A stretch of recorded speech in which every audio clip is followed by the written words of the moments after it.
Smooth 98.1 here. We are gone past 6:30 for a Monday morning, and this is Business Express with Rotus, of course. Joining me, I'm Sope Martins on Smooth Breakfast, and for the next 15 minutes, it's all about what we're going to be talking about, Rotus, which is visas, or visa-free e-visa, and how easy it is to get around Africa for Nigerians and to get around Nigeria for Africans, right? Yeah.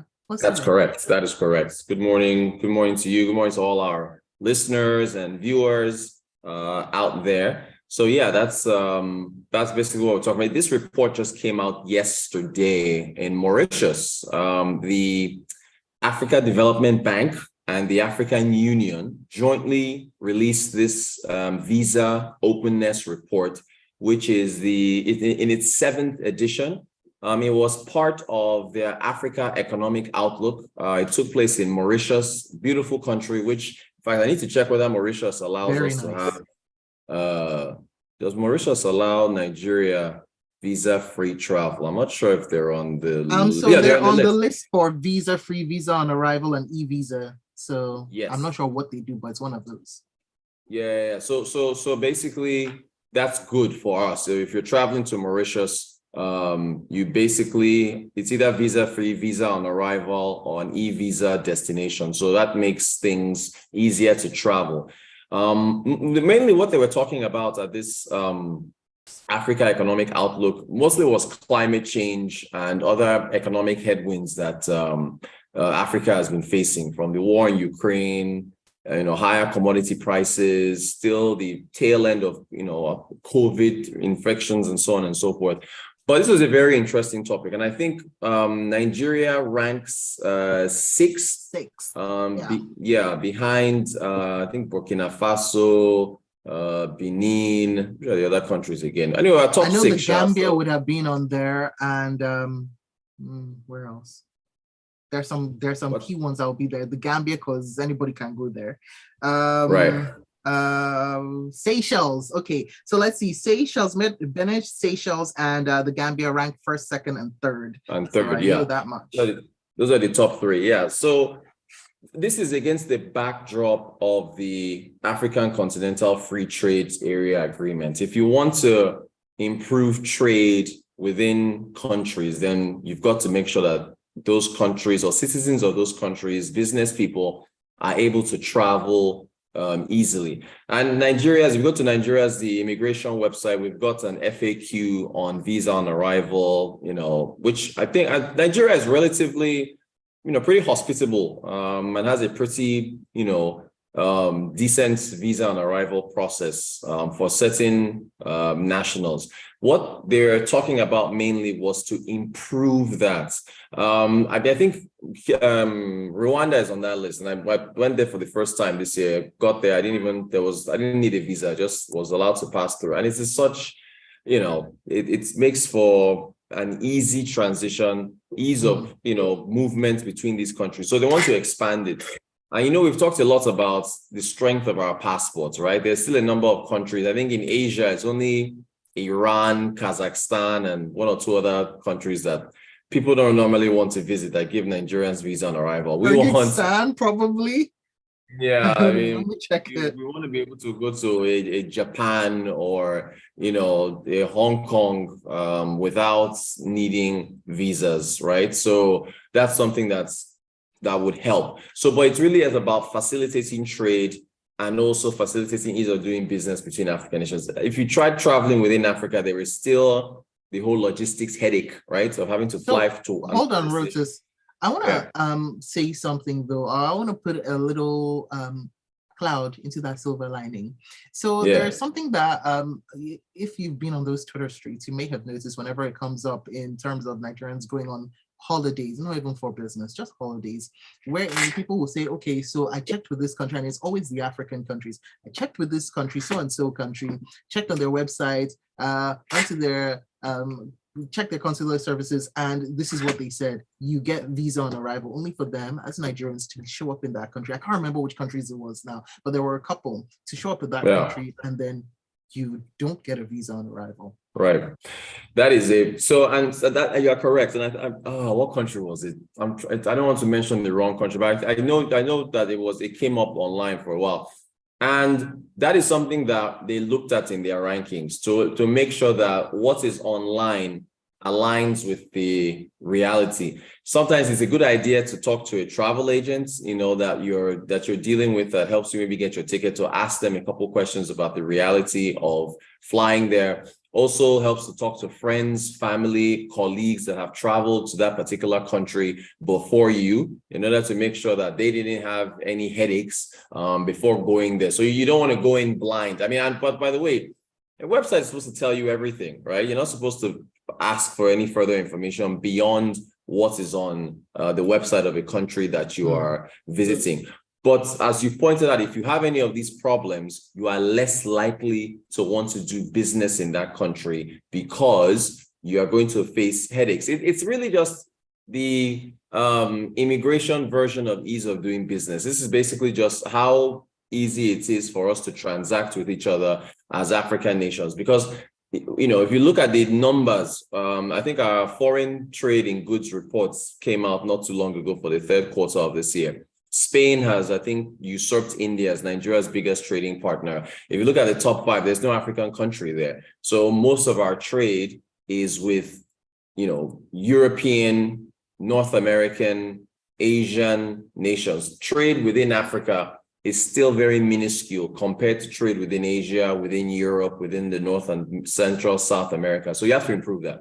We really do, because I have to say, it seems quite confounding that trade with our neighbors and trade with our regional, the regional neighbors is so much harder. So looking at just in the literary world, looking at books, it's actually much easier to get a book from, for example, the US, the UK, Canada, than it is to get one from Kenya, or to put books, Nigerian books, on the shelves in those countries than it is to put books on the shelves in Kenya. Apparently, to get a book, I was talking to a publisher, and to get a book, I think it was in Kenya, it was a question of, you can't even export, you can't do anything. You carry it in a suitcase and you take it to the bookshops. That doesn't make any sense. So how do we then improve those relationships? Exactly. So I think about that. So for publishers, for writers, for anybody associated with the publishing business, involved in writing books and publishing deals and so on, if you're in Nigeria, with the experience that you've now talked about, you are less likely to want to go to Kenya to go and release a book, than you are to go to Europe or any other nation. And that's wrong. You should be able to, when you write a book or when you're ready to publish and sell, you should be thinking of your fellow African countries to be able to get much more sales there, as opposed to overseas. I mean, things like purchasing power and all these other things come into play. Because it's very interesting. There were 2 people who just released books. One is an economist, one is a financial analyst. I mean, both of those books were 20,000 naira each, which, if it's from a pricing points, right? How many people are able to afford those books? If you want, Christmas is coming up, they probably want to gift these type of things to other people for so that one, I'm getting into publishing now. That one is another story. But the whole point though is that the points you raise is very good. So these are the type of things that need to be addressed. And because honestly, this African continental free trade area, it's 2 years now, this thing has been open now. There are still things that need to be ratified. Trade has not materially improved. There's infrastructure issues across each country, but make travel within Africa easy. You got to make it easy. I know within the ECOWAS countries, for instance, you don't need a visa, which is great, but and in fact, when you even add the fact that the dollar is so expensive, traveling overseas to Europe or America is very expensive now. When you add the visa wahala, Nigerians and other Africans now are looking within. Again, I picked Kigali. I mean, I wanted to travel within Africa, but if I had if it was less of a headache and less expensive, I probably would have gone to Europe. I've never been to Asia, but the cost and all these other things was like, okay, let me just focus on here in Africa. So the easier you make it, the easier for trade. You bolster trade, you bolster the economies of all these countries, you bolster tourism, So, we really have to look at what Morocco is doing in the World Cup. They're in the semifinals now, facing off against France on Tuesday or Wednesday. I mean, these are the type of things. I mean, would you want to now probably want to travel to Morocco just, because maybe for a lot of people, they're just hearing about it, about the country and so and on. also So see what Royal Air Maroc is doing business-wise by capitalizing on that, by sending fans over. Thank you. See why it helps to have your own airline and having routes and stuff like that. So, by the way, aero contractors they're back in the skies. Speaking of airlines, after like 4 months of being grounded for some issues, they're back. So this is a good thing to have airlines coming back on stream. See, you just reminded me mentioning Air Maroc with Christmas coming up.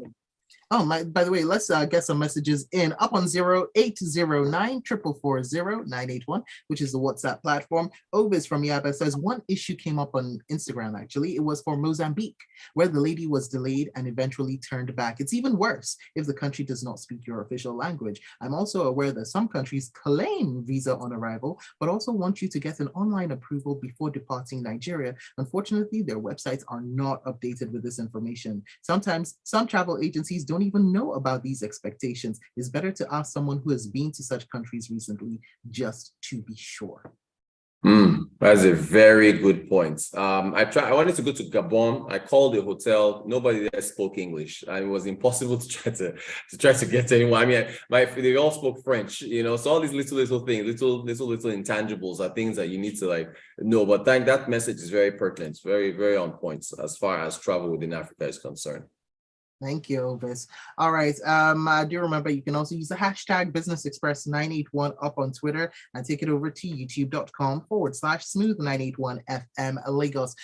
Well, actually, you know what? I'm just looking at this. We really don't have much time. So well, fuel queues are easing up a bit. I bought fuel yesterday in Lekki, and although there are some places where there's still fuel queues, and some of them are easing up. So I think we will get into that tomorrow. Things seem to be getting a little better in parts of Lagos. Well, I guess I'll have our listeners chime in Rotus, tomorrow. Didn't the DSS give them 48 hours or... What does the DSS have to do with this? Why? Yes, your issue is security. Why are you getting into fuel? I don't know. Very interesting stuff. All right, Rotus. That's really all we have time for. Thank you so much. Make sure you find Rotus at Rotanquote up on Twitter. Oh, by the way, forward him the threads if you find them at Rotanquote up on Twitter, and me as well at Sope Martins. He's up on Twitter and Instagram at Rotanquote. Go, Ovis, send him that IG post if you can find it, and also send him the Twitter threads, because it's real, reading through Nigerians traveling around Africa, their experiences, eye-opening. And I've always been a big believer of traveling around our own continent first, because we have so many beautiful places. Africa is such a beautiful continent. However, when the obstacles are higher than traveling transatlantic travel, then it's really all about convenience and going where you're supposed to go. So agreed. Same for tourism, same for business, Rotus. Yep. Fingers crossed. Indeed. It gets better.